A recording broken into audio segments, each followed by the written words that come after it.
take over this government. You can hear it east, north, south, and west. People calling for the best.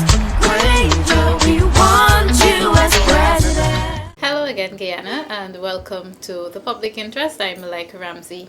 With me is leader of the People's National Congress Reform and leader of the opposition, Brigadier the Honorable David Granger. Welcome, sir. Thank you very much, Malika.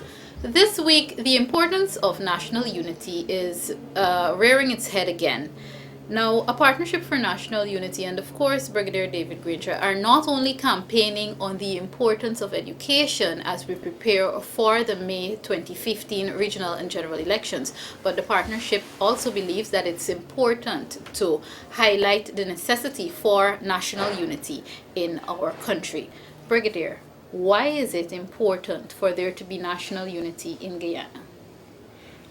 Oh, that's a very good question, Malika. To start with, it is my firm belief that Guyana's development, economic development, particularly even political and constitutional development, have been hampered by the absence of national unity. We became independent in 1966, 49 years ago, and we have had a troubled time. Even prior to independence, there was a great deal of disunity and ethnic insecurity. And it is quite clear that even in comparison to other multi-ethnic societies, Guyana's development has been retarded. So it is the difficulty is not in having many ethnic groups. It's just in not being able to bring those ethnic groups together in order to agree on an agenda for national development. I am convinced that when compared with Suriname, when compared with Trinidad, when compared with Barbados, Guyana's development has been hindered by the failure to achieve a higher degree of national unity. That's why I think it's important. Why have we failed to achieve national unity? And I should go further to ask who or what is responsible for the failure or the damage when it comes to national unity in our nation? To a large extent, the People's Progressive Party, because of the ethnic composition of the Guyanese population, and the fact that the People's Progressive Party is very influential among certain sections of the community, that party never saw it necessary to foster greater unity because they felt that they would always be able to control a majority. So even after that majority started to disappear, they still did not embark on a program to bring the ethnic groups together. As you know, right now they campaign very heavily in the hinterland regions. There are 4 hinterland regions where the indigenous population is concentrated. And instead of preaching the message of unity, they're continuing to divide the population. And I've actually seen some posters and flyers depicting me as, as a person who's going to bring I would say, destruction to this country alongside Adolf Hitler and other tyrants. So this is obviously divisive. I remember in the 2011 campaign, former President Bart Jagdeo said I had blood on my hands. At present, a poster came out stating that the Demerara River will run red with blood if David Granger is elected president. So rather than unifying the country around issues, rather than speaking to the need for education development, speaking to the need to give young people jobs, what we find is the PPP trying to divide people on ethnic grounds. And this is what is hurting the country, and this is what is hurting the economy, because it will be more difficult after the next election to bring people together again. You talked about several things there, but first let's focus on the fact that you talk about those negative campaigns and negative speeches against yourself. Now, the fact is in our country there are some persons who are accustomed to voting PPP, if you want to say, the older folks.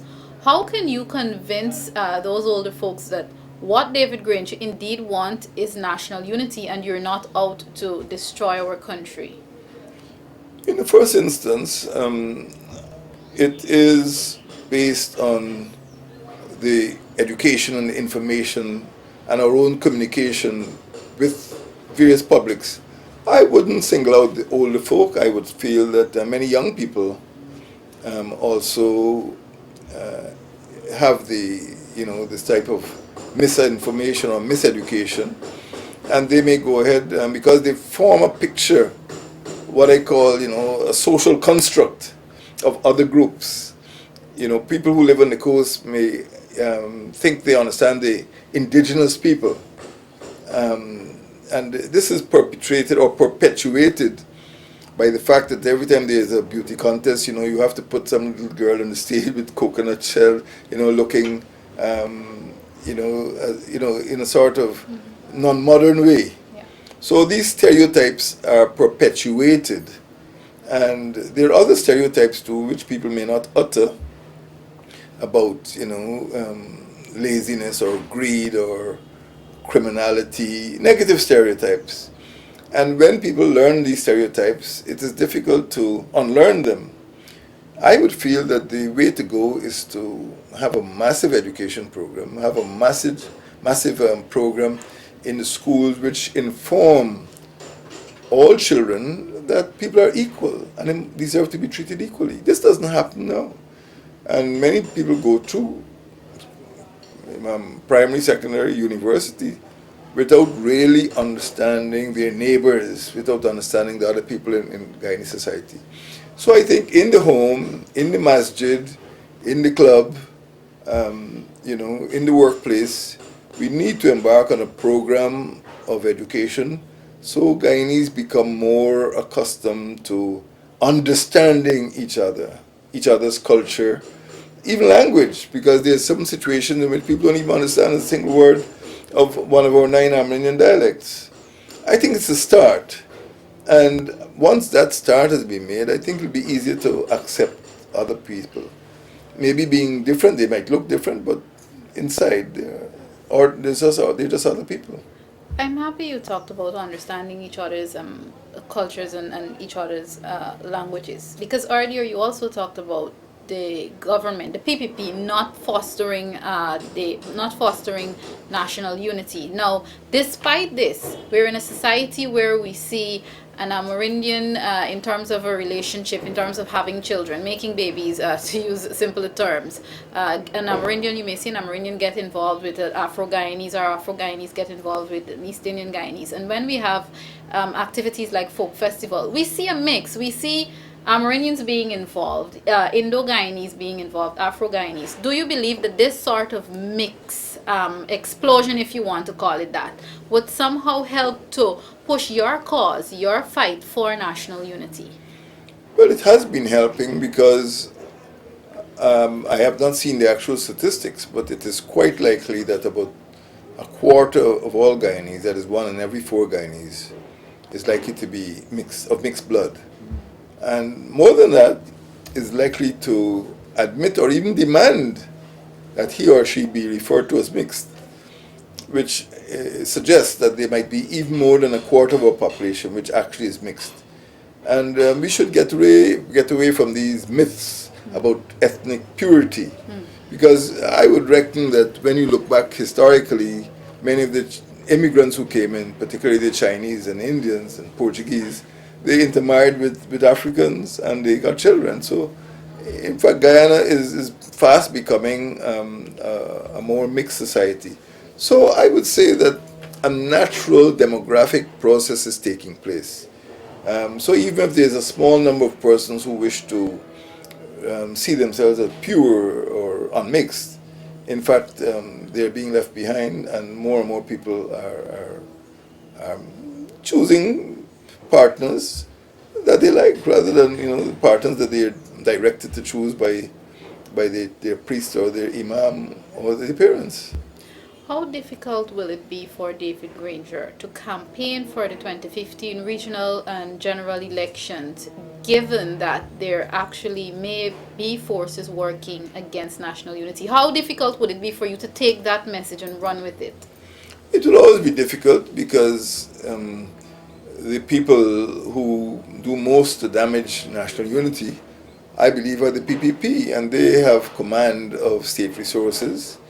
They fly to different hinterland locations. They publish scurrilous articles in the state-owned newspaper and on GINA, or broadcast them on the television and radio. And they're the ones who are doing the greatest damage. It would be difficult for opposition parties, particularly a Partnership for National Unity, to get that message out. But when we go, that is the message we carry. That is the message that attracts people to us. Because the indigenous people or Indian people know that we are dealing with issues, we are promising them a quality of life, which, racial segregation is not going to provide them. So I think we have the advantage. Although the PPP feels it has a material advantage in terms of being able to provide inducements to poor people, we have the moral advantage because we are going to give the people the quality life that they deserve. In giving them that quality life, let's move beyond the message, beyond 2015 general elections, and if I dare here to be positive and optimistic, when David Granger takes office as the president of our nation, how will you initially begin to restore the damage, restore national unity? It will have to be through the education system. We have to be more affirmative, we have to be more positive, we have to be more proactive in dealing with this ethnic question. It wouldn't go away, we can't simply ignore it and feel that things are going to get better, because what happens, parents tell children, children tell their partners or their friends, and we see a sort of vicious cycle of rumor mongering. Oh, don't speak to these people because they're so-and-so, or don't deal with these people because they behave, the stereotypes, they behave this way. So I would say that my thrust would be in education, to let people understand that there may be apparent differences among people, but it's not the color of their skin, but how they think, how they behave, that really counts. Are the greatest obstacles working against national unity? Are there, you touched on this earlier, but are the greatest obstacles the PPP and politics? I wouldn't say politics. Every country has a political system, but in Guyana, the system is toxic because of the PPP's attitude and the fact that now, more than ever before, they're scared and they're pulling out the stops. I think this campaign is more vicious than even the last campaign. Perhaps they felt they would have won the last campaign easily, but now they realize that it is really a dangerous time, that the forces of the opposition are strong, that the people are turning against them, protests are increasing, so they become more desperate. And that's why I believe they've made this last desperate resort to racial innuendo. As we prepare to put a wrap on this broadcast, sir, what first and foremost would you like the Guyanese public to know about David Granger's fight and work to achieve national unity among our Guyanese? David Granger puts the highest priority on national unity. As I said at the start of this program, national unity is the key to economic development. All people will be treated equally under the law, wherever they live, whether coastland or hinterland, whether they're Indian, Amerindian, African, mixed. All people will be treated equally under the law. This is my message, this is my promise to the Guyanese people. We're going to have a united nation. We call ourselves a partnership for national unity because that's our philosophy. Thank you very much, sir. Leader of the People's National Congress Reform and Leader of the Opposition, Brigadier the Honorable David Granger. This has been another edition of The Public Interest, and we were discussing the importance of national unity, the importance of repairing national unity among our Guyanese. I'm Malika Ramsey. Thanks for watching, and join us again next time. Granger, take over this government. You can hear it east, north, south, and west. People calling for the best. Granger.